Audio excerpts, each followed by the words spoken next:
This is Plant-Based Briefing. Are animal farms poisoning our organic food? Part 2 by Bonnie Toye at Gentle World, posted at all-creatures.org. And I'm your host, Marian Erickson. This is the Plant-Based Podcast where I narrate articles on plant-based and vegan living with permission in about 10 minutes or less every weekday, and I'm pleased to have permission from all creatures to share their content. This article is a bit longer than most. I try to keep them to under 10 minutes per day, so I've split it into two parts. I read part 1 yesterday, so go back and listen to that first, and then jump back here for part 2. And now let's get to today's plant-based briefing.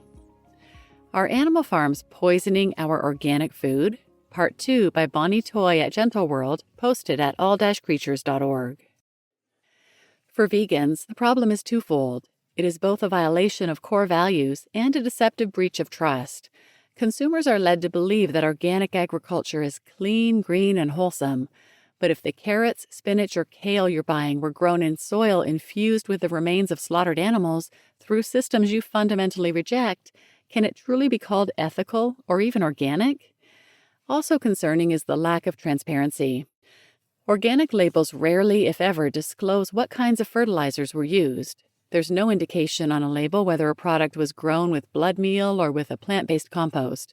This makes it very challenging for the consumer, especially for vegans who are trying to avoid participating in animal exploitation at every level. Thankfully, there is a growing movement of veganic farmers, those who grow crops without any animal-based inputs. They use green manures, crop rotations, composted plant matter, and other amendments to build soil fertility without relying on slaughterhouse waste.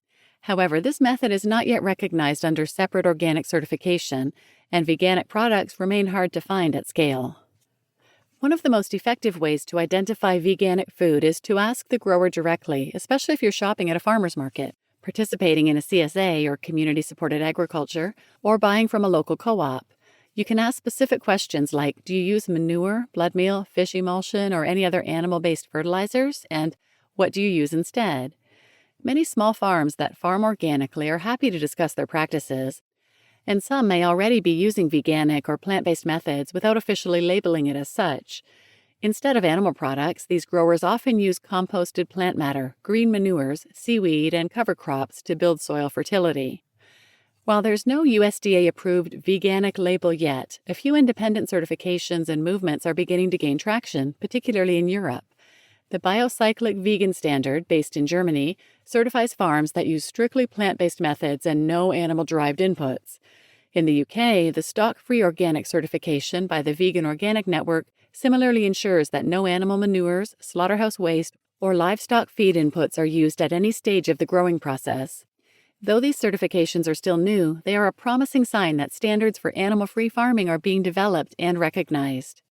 In North America, some farms self-identify as veganic and promote their practices online or through their packaging.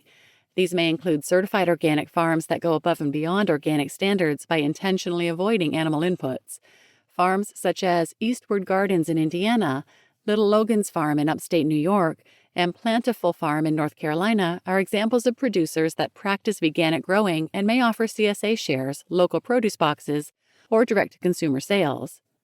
Some farms are also listed through directories provided by the Vegan Organic Network, which maintains a global list of veganic-friendly growers. If you're receiving a weekly produce box or shopping for fresh vegetables at a natural food store, look closely at the farm descriptions. Phrases like grown without animal inputs, veganically grown, or plant-based soil amendments, or no manure used are good indicators. If the information isn't available on the label or website, don't hesitate to reach out to the farm directly. Most small-scale producers are responsive and open to sharing their growing methods, especially when they know there's a demand for animal-free agriculture. For those growing their own food, identifying veganic fertilizers is more straightforward. Avoid fertilizers labeled with blood meal, bone meal, feather meal, fish emulsion, or manure, even if it's organic. These are all byproducts of animal agriculture. Instead, look for products based on organic alfalfa meal, seaweed extract, or composted plant matter. Many vegan gardeners also use green manures or cover crops like clover or vetch to naturally improve soil fertility without relying on animals. Ultimately, sourcing veganic food right now takes more effort, but it is possible with the right questions and resources. Until a standardized veganic label becomes widely available, transparency and trust between farmers and consumers are key. For those committed to aligning their food choices with their ethics, supporting veganic farms and asking for animal-free labeling is not only a practical step, it's a way to help grow a cleaner, more transparent food system.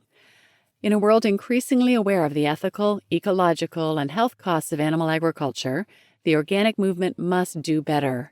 If it truly wants to represent sustainability and transparency, it must evolve to exclude materials rooted in cruelty and chemical contamination.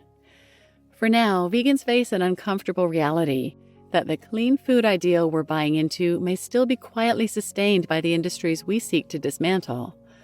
The next step is clear. We must push for more plant-based organic standards, demand labeling transparency, and support veganic agriculture whenever possible. Holding true to these aspirations and personal boundaries will only help to make veganic produce the new standard and further assist consumers in putting an end to animal agriculture's cruel practices once and for all.